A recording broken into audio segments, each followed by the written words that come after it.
लिंगराज मंदिरर नीतिकांति प्रथा कथा मंदिर मालिनी सहर भुवनेश्वर ऐतिह्य परंपरार सुमहानता को नहीं आज विश्वविदित। श्रीक्षेत्र भली एकाम्र क्षेत्र मध्य आज पूर्व गौरव को सेमिति धरी रखिछि।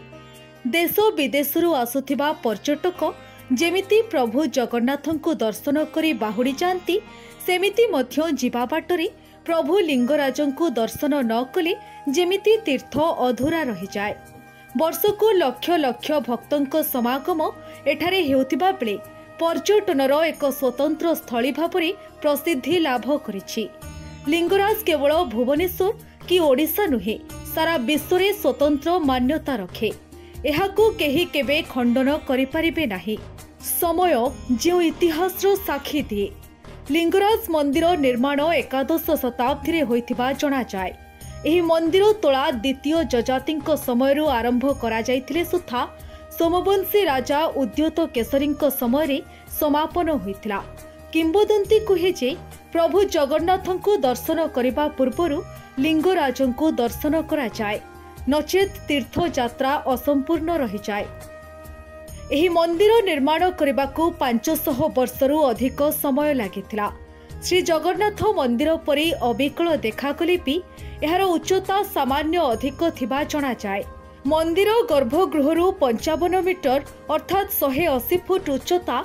लिंगराज मंदिर रे अनेक कुशली कारीगर अनेक श्रमती जो कुटी काम करि जाइछंती आज भी सेमिति आकर्षणर केन्द्र बिंदु होई रहिछि। लिंगराज मंदिरर आकृति पंचरेखा देउल सदृश। पूर्व दिगरे सिंहद्वार, उत्तर और दक्षिण दिगरे आउ अन्य दुईटी द्वार रहिछि। लिंगराज मंदिर 4 भागरे विभक्त यथा विमान, जगमोहन, नाट मंदिर और भोग मंडप।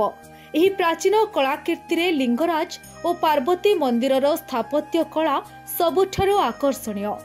शास्त्र रे लिंगराज लिंगराजंक बाबतरे एकाम्र पुराण, एकाम्र चंद्रिका, कपिल संहिता, शैव चिंतामणि, शैव कल्पद्रुम आदि रे वर्णना रहिछि। लिंगराज को मूर्ति तत्व, पूजा पद्धति, दर्शन, यात्रा, भोग, रीतिनीति आदिर वर्णना एही पुराण रे करा जाइछि। लिंगराजंकु ओम नमो शिवाय मंत्र रे सकल मनस्कामना पूरण पाई पूजा करा जाए। श्री लिंगराजंक विवाह और कपिलनाथ लिंगराजंक परंपरा अनुसार जो विवाह कार्य समापन करा जाए सेथिरे मुरबी भावरे प्रभु कपिलनाथ योगदान करती। एही परंपरा केउ आवाहमान कालरू रही आसिछि। विवाह मंडपरे कपिलनाथ बरकन्याक सम्मुखरे उभा हुंती। ठीक सेहीपरि श्रीजीउंको सुसज्जित विमान पछे पछे विवाह शोभायात्रा रे प्रभु कपिलनाथंक विमान चली थाए। विवाह समापन परे शोभायात्रा रे नगर परिक्रमा करिथांती लिंगराजंको सहित कपिलनाथ। शिव विवाह कार्यक्रम रे कपिलनाथ मुख्य भूमिका निभाई थांती। केदार गौरी पीठरे बिजी हुई श्री लिंगराज मां पार्वतींको हाथ धरती। एही परंपरा श्री लिंगराजंकर प्रमुख उत्सव भावरे परिगणित हुए। लिंगराजंको पढ़ुआ उत्सव मध्य नियारा। ओडिशा रे जेमिति 12 मासरे 13 पर्व पालन करा जाय सेमिति लिंगराज मंदिर रे अनेक परंपरा यथा रीति रे पालन करा जाय। मार्गशीर मास कृष्ण पक्ष अष्टमी तिथि बा प्रथमाष्टमी को लिंगराजंको पढ़ुआ तिथि बोली धरा जाय। एही दिन प्रभु लिंगराज तांको मामू घर कपाली मठ को यात्रा करिबार परंपरा रहिछि। कपाली मठरे प्रभु लिंगराजंको पढ़ुआ करा जाय जेभली ओडिया परंपरा रे पिठापणार परंपरा रहिछि सेहि भली भावरे यथारीति करा जाय थाए। लिंगराजंको मुख्य पर्व लिंगराजंको मुख्य पर्व भावरे महाशिवरात्रि को पालन करा जाय। काहीं केते दूररू लक्ष लक्ष भक्त महाप्रभुंकु जल लागी पाई आसिथांती। बेलपत्र और जल शिवंकु चढ़ाई मनोस्कामना पूरण करबाको प्रार्थना करिथांती।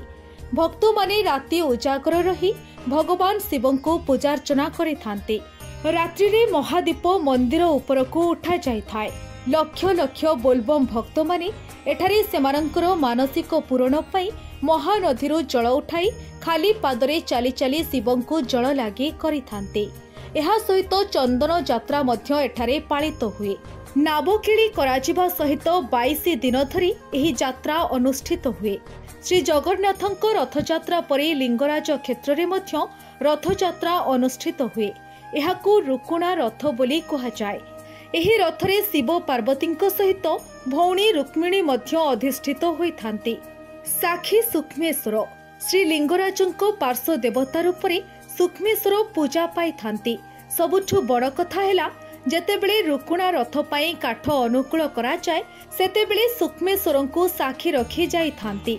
महाप्रभु प्रतिवर्ष हांडी भंगा यात्रा समय श्रीराम नगर रे थिबा पंचमी पड़िया को जाई थांती। 16 रु 1700 ख्रीष्टाब्द गंगो वंशर राजत्व समय एही सूक्ष्मेश्वर मंदिर निर्माण करा जायतिला।